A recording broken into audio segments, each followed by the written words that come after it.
Assalamualaikum warahmatullahi wabarakatuh. Perkenalkan, nama saya Rahmi Permatahati, NPM 1717051080, kelas B. Di sini saya akan menjawab soal ujian tengah semester mata kuliah Teori Informasi. Soal nomor 1. Apa yang dimaksud dengan teori informasi?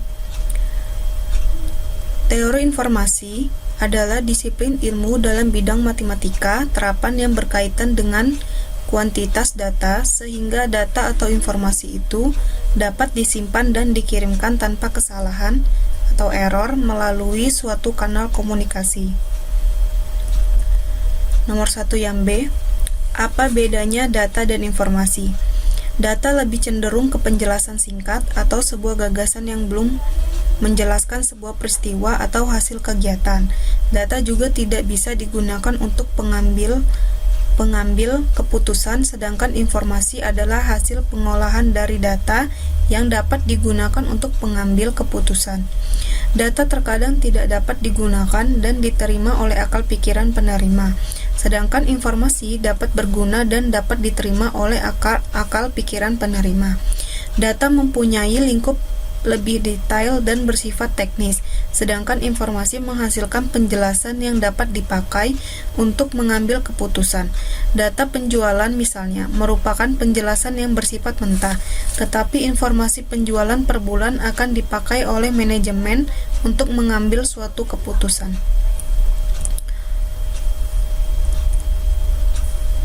Soal nomor 2.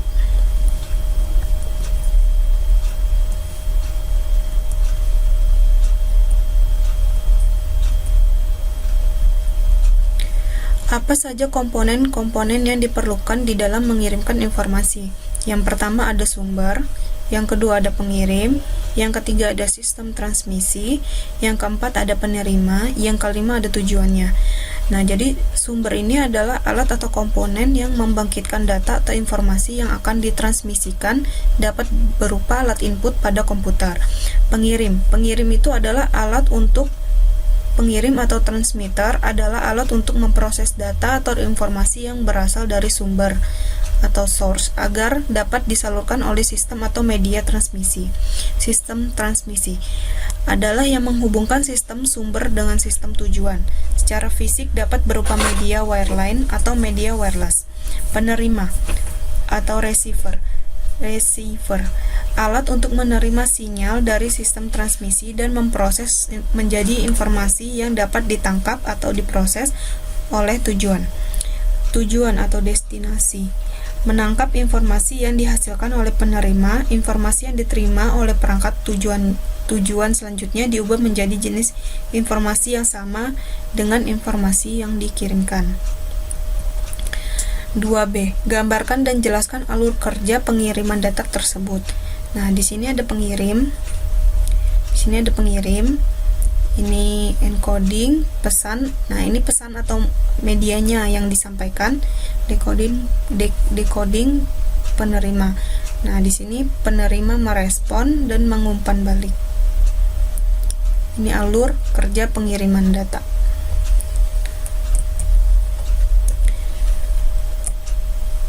2C. Apa yang dimaksud dengan lossy data dan lossless data? Lossy data merupakan metode kompresi data yang menghilangkan beberapa data pada citra digital, sehingga menyebabkan pada saat proses dekompresi data, maka citra yang dihasilkan berbeda dengan citra yang asli. Lossless data adalah kelas dari algoritma data kompresi yang memungkinkan data yang asli dapat disusun kembali dari data kompresi. Sedangkan lossy kompresi adalah suatu metode untuk mengkompresi data dan mendekompresinya. Lossless compression digunakan untuk mengkompresi data untuk diterima di tujuan dalam kondisi asli, sedangkan lossy compression menghasilkan file kompresi yang lebih kecil dibandingkan dengan metode lossless yang ada. Nomor 2D. Berikan contoh lossy dan lossless data. Program kompresi data populer seperti WinZip, WinRAR, WinS, dan PKZip merupakan salah satu contoh data kompresi data lossless. JPEG merupakan salah satu contoh dari kompresi data lossy.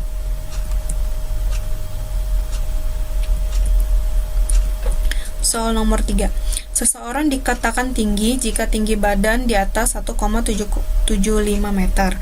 Asumsikan bahwa peluang kemunculan laki-laki PL 0,5. Jika diasumsikan 20% perempuan adalah tinggi, maka PT 0,2 dan 6% dari laki-laki L adalah tinggi, maka PTL adalah 0,06. A. Berapa peluang seorang adalah tinggi dan seorang perempuan dan seorang perempuan. B. Berapa peluang seorang dalam tidak tinggi dan seorang laki-laki. Yang tinggi 1,75 meter, 1,75, PL 0,5, PTL 0,06, TP 0,2. Jadi yang A itu 0,2 dikali 1,75 sama dengan 0,35. Yang B 0,5 dikurang 0,06 sama dengan 0,44. Nah, 0,44 dikali 1,75. Jadi hasilnya 0,77. Soal nomor 4. Hitung Shannon entropi dari kemunculan simbol berikut. A 10, B 10, C 10, D 10. Hx sama dengan min. Jadi 10 ini frekuensinya kan 40. Jadi dibagi 40, 10 dibagi 40 sama dengan 0,25. Jadi 0,25 dikali log 2 0,25 ditambah 0,25 dikali log 2 0,25 ditambah 0,2 dikali log 2 0,25 ditambah 0,25 dikali log 2 0,25. Nah, ini kan semuanya 10. Jadi hasilnya sama dengan min 0,5 dikurang min 0,5 min 0,5 min 0,5 dikurang min 0,5, jadi hasilnya 2. 4B. Hitung Shannon entropi dari kemunculan simbol berikut. Nah, yang ini frekuensinya 20, 30, 50, 60. Jadi dibagi 60, 20 dibagi 60. Jadi 1/3. Jadi Hx sama dengan 1/3 log 2, 1/3 plus 1/6. Ini 10 dibagi 60, 1/6. Jadi 1/6 kali log 2, 1/6. Yang ini 1/3 dikali log 2, 1/3 plus 1/6 dikali log 2, 1/6. Hasilnya min 0,528 terus dikurang 0,431 dikurang 0,528 dikurang 0,431, hasilnya adalah min 0,862. 4. Nomor 4 yang C. Jelaskan apa makna perbedaan nilai Shannon entropi dari soal A dan B. Jadi semakin kecil frekuensi, semakin besar nilainya, dan semakin besar frekuensi, semakin kecil nilainya. Soal nomor 5. Menggunakan Huffman code, transformasikan pesan berikut. Sudah, spasi 1 bulan, spasi saya, spasi tidak, spasi ke, spasi kampus. Nah, ini tree-nya. Jadi kita hitung kemunculan huruf S berapa, U berapa, D berapa, A berapa. Terus kita buat tree kayak gini. Nah, jadi penjumlahannya itu dari yang terkecil. Jadi yang frekuensinya 1 tambah 1 di sini 2, di sini 2, 112, 112, 112, ini 112. Nah, udah 2 semua. Ada frekuensi yang 2, masukkan di sini 2. Yang ini dulu, yang 2 kan ini 4. Ini 4, ini 4. Nah, terus di sini ada 2 dan 3, di sini ada 5. Nah, jadi angkanya 4, 4, 4, 5. Nah, jadi yang terkecil tuh 4 tambah 4 dulu, 8. Terus ini 4 ditambah 4 lagi, huruf S, 8. Nah, yang 5 ini ditambah 4 lagi, jadi 9. Nah, terus yang terkecil kan 8, 8, 9, 6, 7. Yang terkecil adalah 6 dan 7. Jadi 6, 7 dulu ditambah 13. Jadi sisanya 8, 8, 9, 13 kan. Nah, terus yang kecil tuh jadi 8 tambah 8 kan, 16. Nah, udah jadi 16, yang terkecil terus kita lihat lagi yang terkecil 16, 9 sama 13. Nah, yang ditambah 13 tambah 9, 22. Nah, jadi sisanya 16 tambah 22 hasilnya 38. Nah, ini sudah 1 bulan saya tidak ke kampus.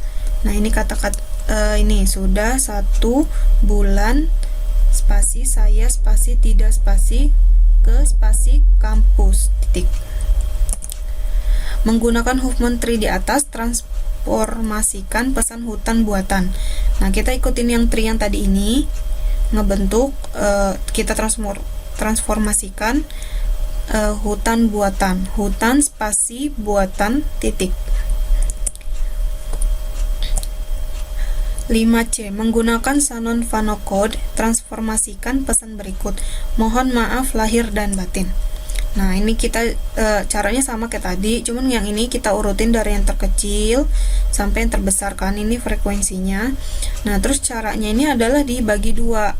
Jadi di sini berapa jumlahnya dibagi 2. Nah, saya menggunakan yang kecil, yang nilai yang kecil yang di atas. Nah, jadi ini lebih banyak kan. Ini 9, 11, 14, 9, 5, 14. Yang ini 6, 7, 8, 9, 10, 11, 12, 13. Jadi yang atas 13, yang ini 14. Nah, nanti ini kita dibagi lagi, dibagi 2 lagi, dibagi 2 lagi, dibagi 2 lagi dengan ketentuan yang kecil yang di atas. Nah, jadi mohon maaf lahir dan batin. Mohon spasi maaf spasi lahir spasi dan spasi batin. Batin. Oh, di sini kurang titik. Titiknya itu titik 1, 0, 1, 0, 0. Nah, yang ini. Yang nomor 5D, menggunakan tabel yang tadi, kita transformasikan pesan berikut. Motor Honda, motor Honda, motor spasi Honda titik.